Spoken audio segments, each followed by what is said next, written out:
Action ya. Aduh, hampir aja ketiduran. Oke, sahabat Dok Nefs, ketemu lagi sama Dok Nefs ya. Jadilah pintar untuk sehat, sahabat Dok Nefs. Nah, sekarang saya akan bahas yang menarik nih, yaitu tentang alergi obat. Nah, apa sih atau kapan sih kita curiga anak kita atau kita sendiri ini alergi obat nih? Dan tentu saya akan bahas di sini gimana cara mengatasinya.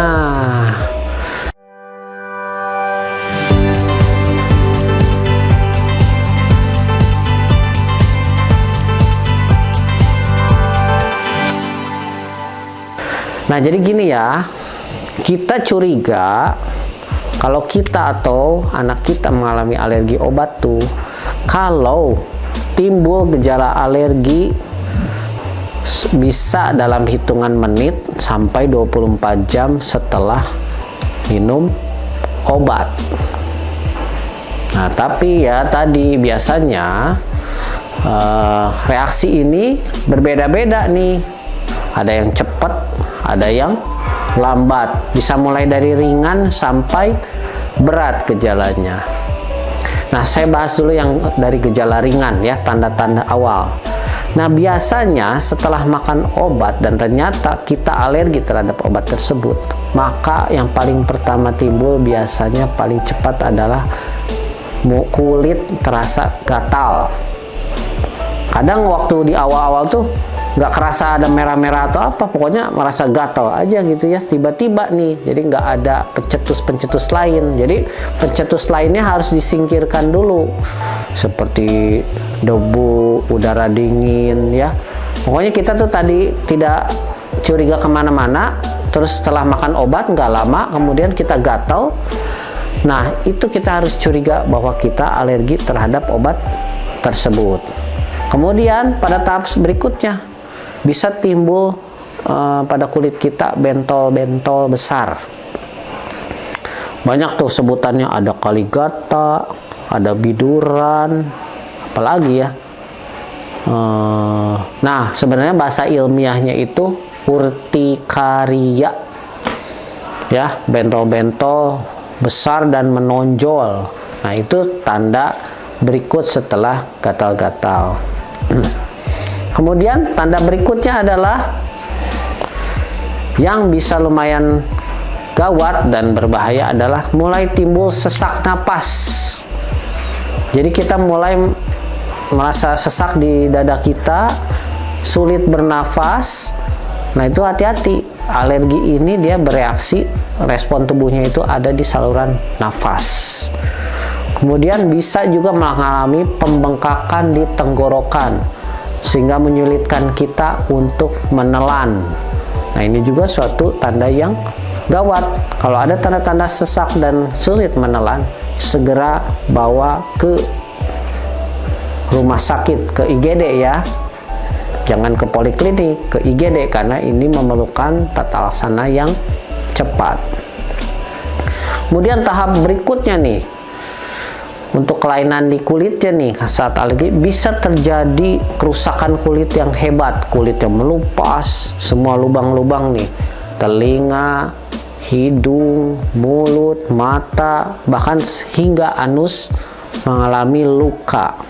Nah, ini yang disebut sebagai Stevens-Johnson syndrome, yaitu suatu sindrom yang terjadi akibat alergi obat hebat dengan reaksi yang hebat, di mana seluruh lapisan kulit dan mukosa dari jaringan tubuh dalam mengalami peradangan hebat, mengalami alergi hebat.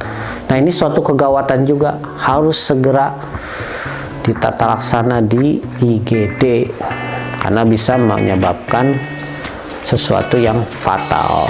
Oke. Kemudian ada juga nih reaksi yang fatal dan cepat, yaitu shock anafilaktik atau anafilaksis. Yang dimaksud shock di sini bukan shock, aduh kaget gitu.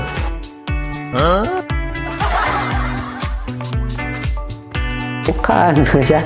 Di sini bukan shock perasaannya, tapi shock tubuhnya. Apa sih yang dimaksud shock? Kalau bahasa bakunya Indonesia ini renjatan, agak susah ya, renjatan. Shock yang dimaksud di sini adalah peredaran darah dalam tubuh kita menjadi lambat dan tidak efektif, sehingga darah beserta oksigen yang dibawanya beserta nutrisi-nutrisi yang dibawanya tidak mencapai organ target yang dituju. Di sini ditekankan adalah organ-organ penting yang mempertahankan hidup kita seperti otak, jantung, paru, ginjal, hati, ya, dan lain-lain. Nah, ini disebut shock anafilaktik. Cirinya seperti apa? Tadi, karena aliran darahnya melambat dan tidak efektif, maka dapat ditemukan suatu kondisi. Yang pertama dikorbankan tuh aliran darah ke kulit, sehingga kulitnya menjadi dingin. Kemudian saat ditekan, ini ditekan berapa detik nih? Saya ajarin ya cara melihatnya. Ditekan selama 5 detik, kemudian dilepas, maka si tangan ini tidak kembali menjadi merah, tapi tetap pucat di tempat yang kita tekan. Nah, itu mengindikasikan atau menandakan bahwa aliran darahnya sudah sangat lambat atau tidak jalan bahkan. Nah, ini suatu kondisi yang gawat. Kemudian kita lihat kukunya jadi pucat biru, bibirnya pucat biru, dan biasanya karena oksigen tidak mencapai otak, maka anak mulai turun kesadarannya atau tidak nyambung, atau bahkan menjadi seperti orang gila, teriak-teriak tidak jelas, ya. Nah, ini tanda penurunan kesadaran, merupakan salah satu tanda dari shock anafilaktik. Nah, ini harus dilakukan tindakan yang sangat cepat.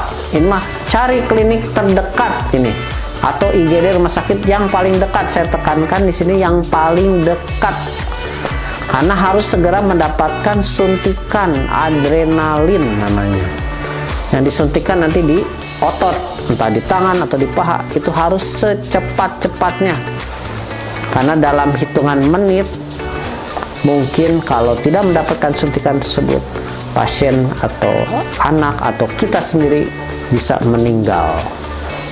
Ya, jadi hati-hati dengan shock anafilaktik ini, ya.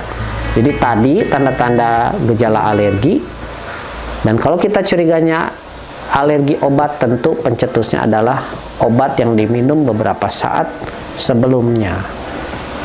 Namun ingat, alergi ini tidak terjadi dengan pemberian satu kali obat.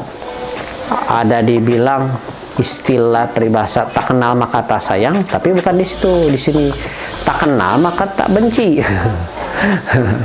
Jadi tubuh kita itu tidak mungkin menimbulkan reaksi alergi kalau baru pertama kali bertemu dengan zat pencetus tersebut. Biasanya pada pemberian ke-1, kedua, bahkan ketiga, atau bahkan ada yang beberapa kali masih biasa saja. Nah, namun setelah pemberian kesekian kalinya, maka bisa tiba-tiba timbul alergi. Jadi memang sulit diprediksi nih, ya, kejadian alergi itu. Nah, saya terangkan di sini tuh pentingnya apa mengenai respon alergi ini, bahwa tidak pertama pemberian. Seringkali pasien atau ya kerabatnya misalkan sakit, diberikan obat, langsung terjadi reaksi anafilaktik atau reaksi Steven Johnson tadi, kulitnya melepuh dan segalanya. Itu sering menyalahkan pihak tenaga kesehatan. Padahal dari kita tadi kalau sudah mengerti proses alergi ini, mekanismenya seperti apa, tidak akan ada lagi rasa curiga atau menyalahkan reaksi tersebut akibat salah pemberian obat, karena alergi tidak bisa diduga kapan terjadinya. Nah, itu kenapa ya tadi. Jadi proses alergi itu nih, misalkan ini suatu zat alergen, ya, atau zat pencetus masuk ke tubuh, dia tidak langsung menimbulkan reaksi. Tubuh kita mengeluarkan antibodi imunoglobulin. Imunoglobulinnya namanya imunoglobulin E. Nanti dia mengenali dulu nih. Dia mengenali dulu oh ini tuh ada zat ini, Nah ternyata kalau si tubuh itu dia memberikan respon menolak pada ini, dia membentuk sel memori atau sel pengingat. Sel pengingat untuk mengingat zat alergi tersebut. Nah nanti baru pada pertemuan berikutnya datang lagi si zat pencetus ini. Nah tubuh karena sudah memiliki zat memori atau pengingat bahwa dia tidak menyukai, istilahnya ya dalam bahasa awam, tidak menyukai atau alergi terhadap zat tersebut, maka dia berespon menimbulkan reaksi-reaksi alergi. Ya, jadi nggak bisa sekali ketemu. Reaksi alergi itu terjadi setelah minimal 1 kali ketemu, dan pertemuan berikutnya adalah yang menimbulkan alergi. Bahkan ada beberapa kasus setelah pemberian kesekian puluh kalinya baru alergi terhadap zat tersebut. Jadi tidak bisa diduga. Tapi yang penting adalah bagaimana mengenali alergi secara cepat dan bagaimana cara mengatasinya, dan kapan tahu harus dibawa ke rumah sakit. Nah, obat-obatan yang pertama kali diberikan bisa golongan antihistamin. Namun apabila diberikan golongan antihistamin tidak ada efek, segera bawa ke rumah sakit untuk diberikan mungkin steroid atau obat-obat lainnya. Oke, begitu ya sahabat Doknes. Semua pasti udah pintar nih mengenai masalah alergi obat ya. Jangan sampai salah lagi atau sampai terjadi miskom lagi sama tenaga kesehatan mengenai alergi obat. Oke, jadilah pintar untuk sehat, tapi di sini juga ada tambahan, jadilah bijak untuk sehat. See you.